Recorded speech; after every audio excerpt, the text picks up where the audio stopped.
All right, let's paint some more. Okay, so we did the Striking Scorpion Green. All right?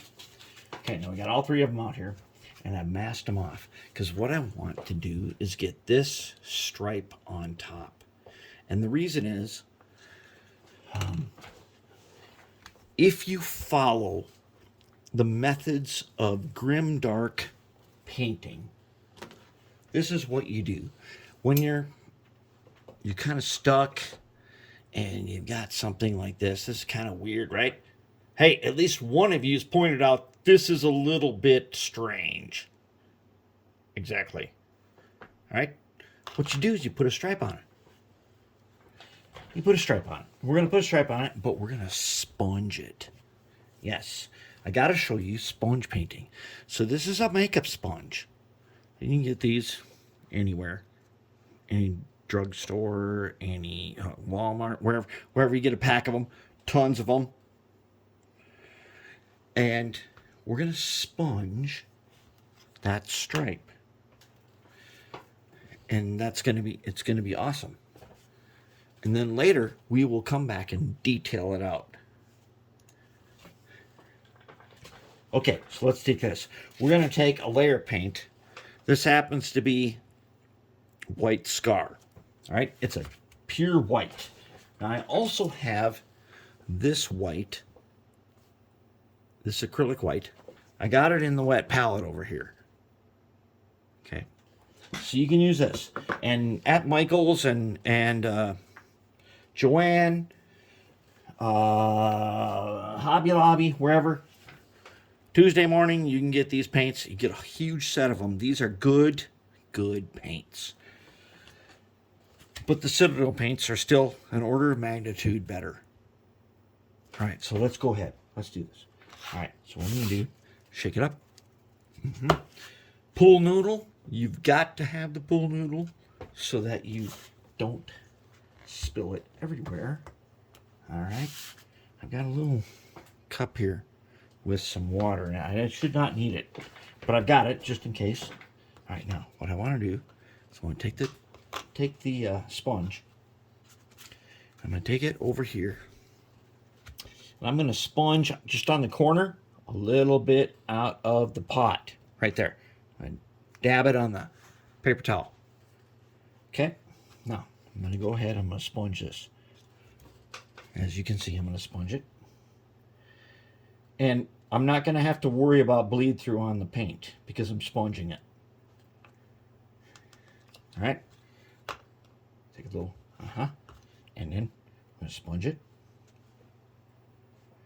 Sponging paint, oh, it's so much fun to sponge paint. We're not really worried about the headlights. We're going to come back to them later. Detail them out. Let's get another one. We're going to sponge them. See, there's a little bit extra. Oh, uh-oh. Oh, uh-oh. Uh-oh. Okay. Do that later. Let's sponge them.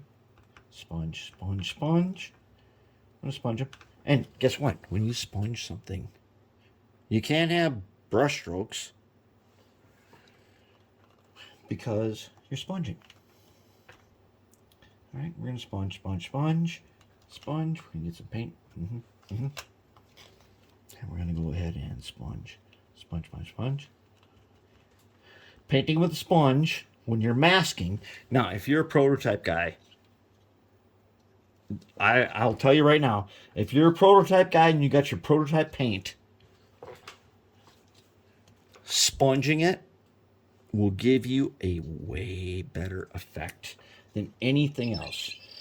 It is way better than any airbrush, any other method you can use. The sponge, the makeup sponge, will always hook you up with the best possible result. Okay, and we're going to sponge. Now we're going to sponge on top. And we can sponge on our paint. See, by sponging,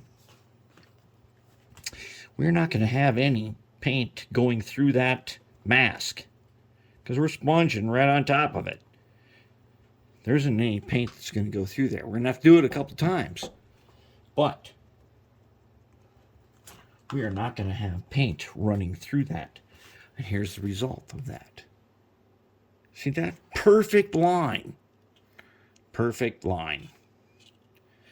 Now, right now, it looks kind of weird. Because it is kind of weird. Listen, mercury atomics? Might be kind of weird. But the white sponge does work. Alright, so let's do a little more sponging. A sponge. I sponge this one.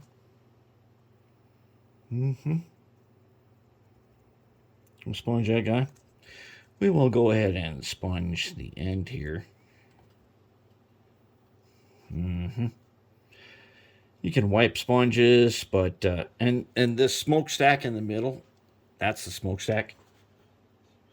That's the exhaust. We will come back to him and detail him out. One of the things I don't like is that it's so... It shouldn't be so level with the top of the cab. We need to take some brass or aluminum tube and make some real smokestack for that. What we're going to do, we're going to make one, we're going to make two, and then we're going to bend them, and they're going to curve out like an old tractor. And that's what we're going to do. I'm going to sponge my sponge. We're going to sponge and sponge. Get some paint, and sponge.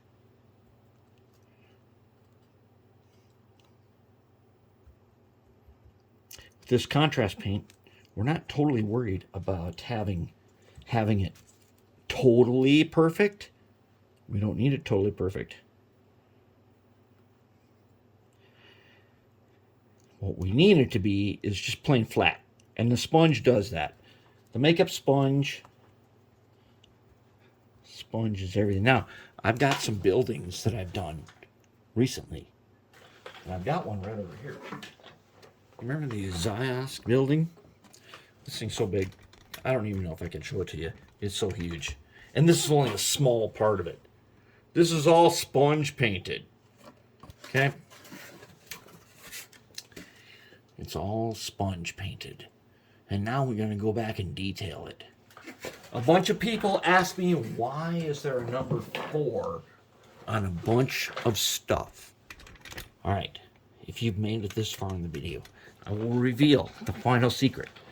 The number 4.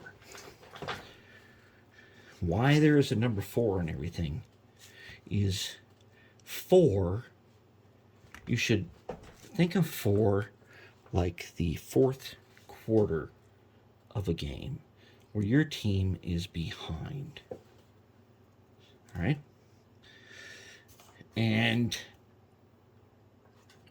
you put up the hand sign 4. All right? Now, my favorite team, the North Dakota State Bison football team, when it gets 4th quarter, no matter what, they do this. Every player does this. But it's not just them. We're not doing the 4 because they do that. We're doing the 4 because there are others who do that as well. It's starting to look pretty good. The 4 means never give up.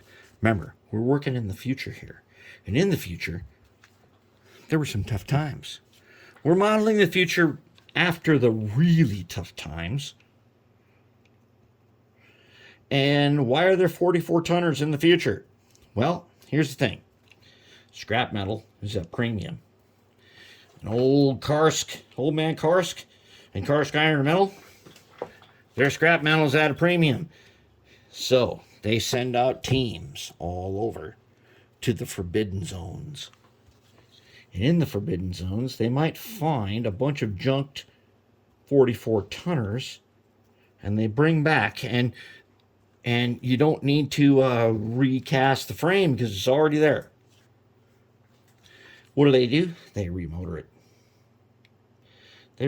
it. And they put it back into service with a motor from the 2040s, 2050s, even the 2030s. they put a new motor. In this case, they put 2. And they put those motors in there, and they resurrect these guys because scrap metal's at a premium. And why recast a frame, which they, in the future, you can totally do. Janus Heavy Duty, where the mighty 280s were made, they can do that.